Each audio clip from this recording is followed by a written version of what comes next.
നിങ്ങളുടെ ഹൃദയവിശാലതയൊന്നും എനിക്കില്ല. നിങ്ങളുടെ ഹൃദയവിശാലതയൊന്നും എനിക്കില്ല. ഞാൻ വെറും ഒരു സാധാരണക്കാരൻ. ഞാൻ വെറുമൊരു സാധാരണക്കാരൻ. എൻ്റെ ഭാര്യയും കുഞ്ഞുമടങ്ങുന്ന എൻ്റെ ഭാര്യയും കുഞ്ഞുമടങ്ങുന്ന ഒരു കൊച്ചു ലോകം. അതിനപ്പുറത്തേക്ക് ഒരു ലോകം ഞാൻ സ്വപ്നം പോലും കണ്ടിട്ടില്ല. അതിനപ്പുറത്തേക്ക് ഒരു ലോകം ഞാൻ സ്വപ്നം പോലും കണ്ടിട്ടില്ല. ആ സ്വകാര്യതയിലേക്ക് ക്ഷണിക്കപ്പെടാത്തൊരു അതിഥി വന്നു. ആ സ്വകാര്യതയിലേക്ക് ക്ഷണിക്കപ്പെടാത്തൊരതിഥി വന്നു. എൻ്റെ കുടുംബത്തെ പോലും തകർക്കാൻ കെൽപ്പുള്ളൊരതിഥി. എൻ്റെ കുടുംബത്തെ പോലും തകർക്കാൻ കെൽപ്പുള്ളൊരതിഥി. ഇവന് തലയ്ക്ക് വല്ലതും പറ്റിയോ? പുറമേ പരിക്കൊന്നും കാണുന്നില്ല. അതൊക്കെ പോട്ടെ. അതൊക്കെ പോട്ടെ.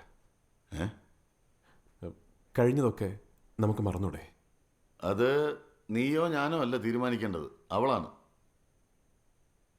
പാർവതി വന്നല്ലോ.